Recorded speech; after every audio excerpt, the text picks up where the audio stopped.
자, 여러분 안녕하세요. 여러분의 과학선생님 김사티입니다.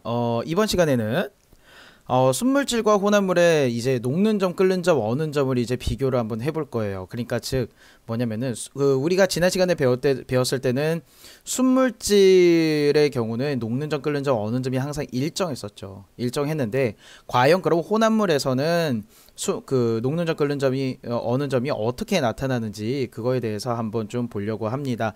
자, 일단은 순물질과 혼합물을 일단 좀 구분을 해야 됩니다. 우리 맨 첫 번째 시간에 우리가 공부를 했었어요. 순물질 같은 경우는 얘네들은 한 가지 종류의 물질로만 구성되어 있는 것이 바로 순물질이었고, 혼합물 같은 경우는 두 가지 이상의 물질로 섞여 있는 그런 아이들을 우리는 혼합물이라고 이야기를 했었습니다. 자, 그런데 순물질 같은 경우는 우리가 지난번에 봤을 때 물 같은 경우는 뭐 끓는 점, 어는 점이죠. 100도 C 아니면은 0도 C 뭐 이렇게 다 항상 일정했었습니다. 다 일정했었는데 혼합물의 경우에는 혼합물 예를 들어 볼까요? 소금물. 자, 소금물 같은 경우는 지금 물하고 그 다음에 소금이 섞여 있죠. 자, 이렇게 섞여 있게 되면은 얘네들은 일정하지 않게 된다. 즉 끓는 점이나 어는 점이 일정하게 딱 나와 있지 않게 된다라는 겁니다. 자, 요거를 한번 그래프로 한번 좀 보겠습니다. 일단 소금물을 가열을 해볼게요. 가열 곡선인데, 자, 일단 보시면은 물은 지금 100도씨에서 끓는 게 지금 여러분들 보이실 겁니다. 자, 그런데 소금물 같은 경우는 100도씨보다 높은 곳에서 끓기 시작합니다. 자, 높은 곳에서 끓기 시작하면서 얘네들의 상태가 이제 뭐 변합니다. 이제 소금보다도 물이 먼저 변하겠죠. 물이 먼저 변할 텐데, 이 지금 물이 상태가 변할 때의 온도 자체가 계속해서 이거 일정하지가 않습니다. 언제 정확하게 이게 딱 상태가 변한다 라고 지금 이야기를 할 수가 없어요. 자, 근데 이건 뭐냐면은 물이 끓는 것을 소금이라는 아이가 중간에서 방해를 하기 때문에 네, 요거는 이렇게 일정한 이 온도가 나타나지 않는다, 이렇게 여러분들이 생각하시면 될 것 같고요. 자, 온도가 계속해서 높아집니다. 자, 온도가 계속해서 높아지는 이유는 뭐냐면요, 물이 이제 점점 기화가 됩니다. 물이 그래도 끓기는 끓어요. 방해는 하지만 지금 끓기는 끓습니다. 자, 이제 물이 이제 기체가 됩니다. 기체가 되고 이제 날아가면서 얘네들의 농도가 계속해서 점점 진해지게 됩니다.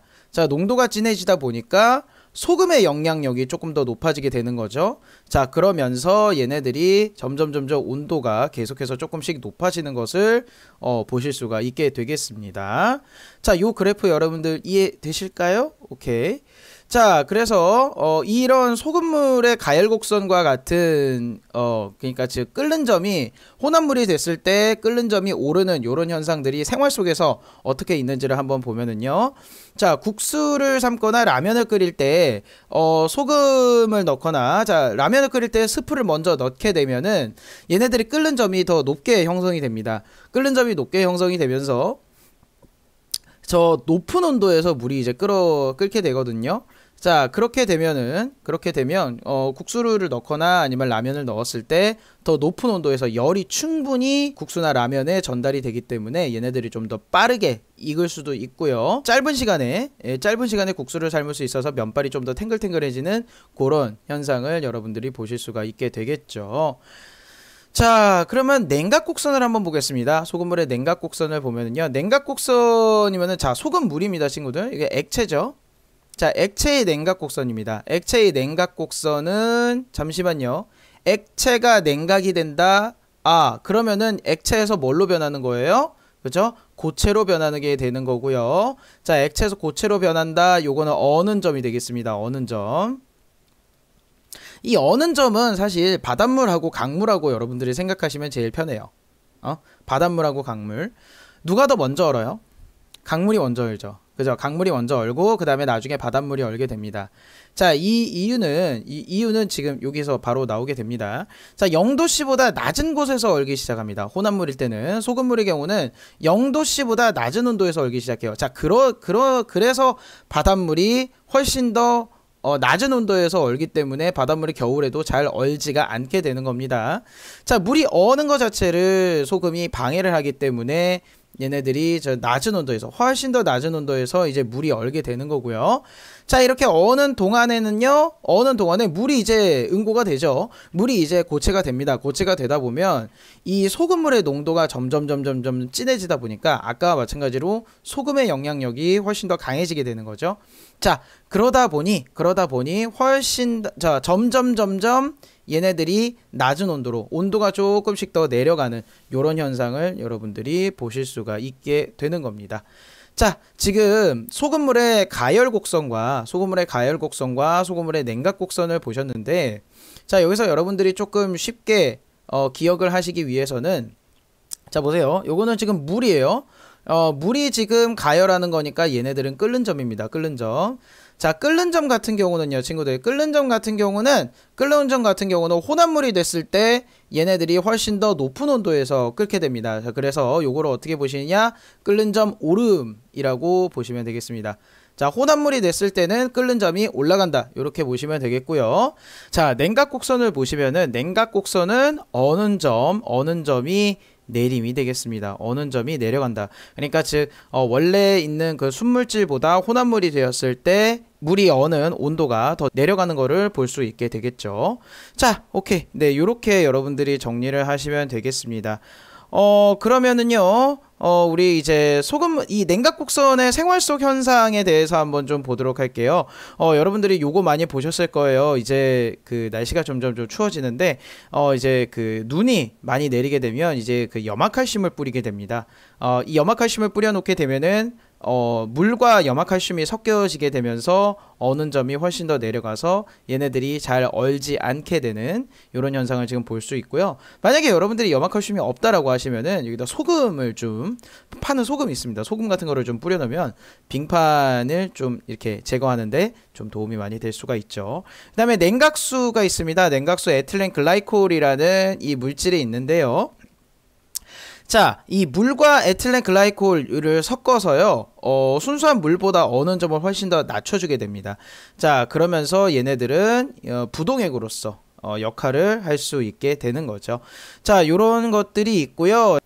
자, 이제는 녹는 점에 대해서 한번 보도록 하겠습니다. 자, 녹는 점이라고 한다는 것은 고체가 액체 상태로 이제 변할 때의 온도를 우리는 녹는 점이라고 이야기를 한다고 했었습니다. 자, 그러면은 고체 물질의 가열 곡선이 되겠죠. 자, 나프탈렌하고 파라다이클로로벤젠의 혼합물을 가열하는 그런 곡선에 대해서 한번 보도록 하겠습니다. 일단 나프탈렌이라는 물질하고 파라다이클로로벤젠 물질 하나하나 각각을 봤을 때는 얘네들은 다 순물질이기 때문에 녹는 점이 다 일정하게 형성이 되는 것을 볼 수가 있습니다. 자, 그런데 파라다이클로로벤젠하고 나프탈렌하고 이제 혼합물이 되었을 때 얘네들의 녹는 점을 보시면요, 각각의 순물질일 때보다 더 낮은 온도에서 얘들의 상태가 이제 변화하기 시작하는 것을 볼 수가 있고요.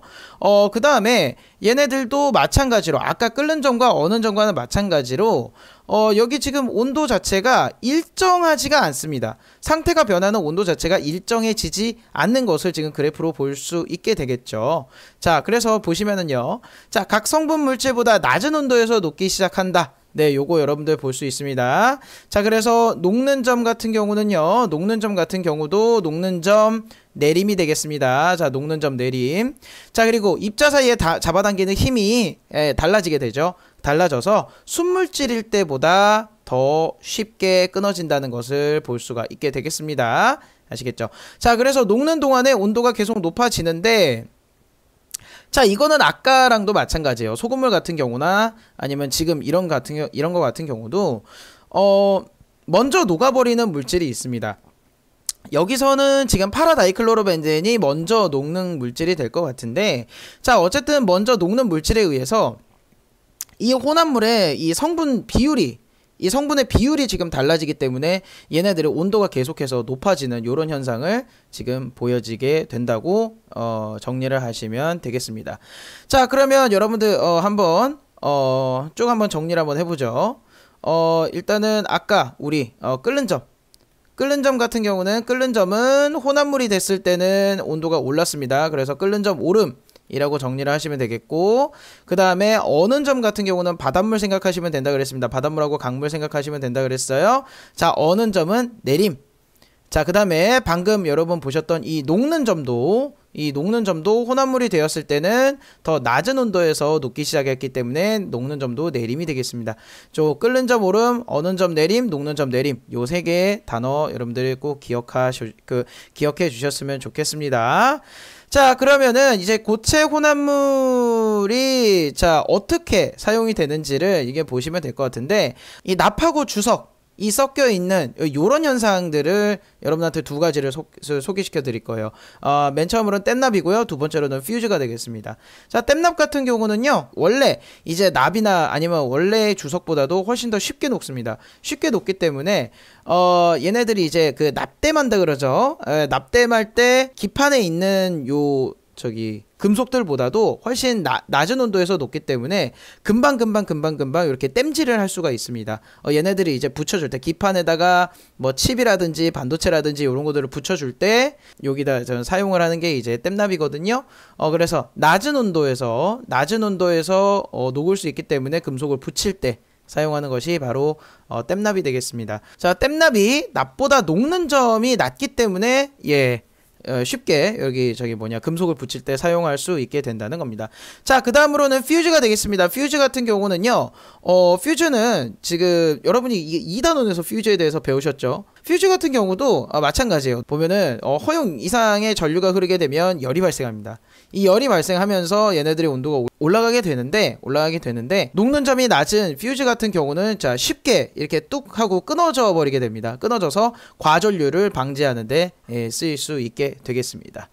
자, 오늘 여러분들이랑 혼합물의 상태 변화에 대해서 한번 알아봤습니다.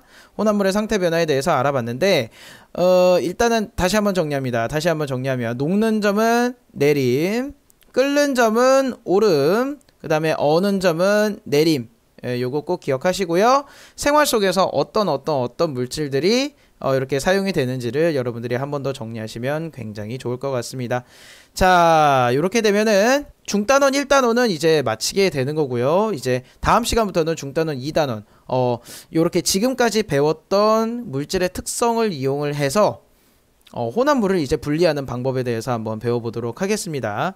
자, 여러분들 오늘도 고생 많으셨고요. 궁금하신 사항 있으시면 언제든지 질문 올려주시면 감사드리겠습니다. 자, 그러면 우린 또 다음 시간에 뵙도록 하겠습니다. 자, 친구들 그러면 안녕. 빠이.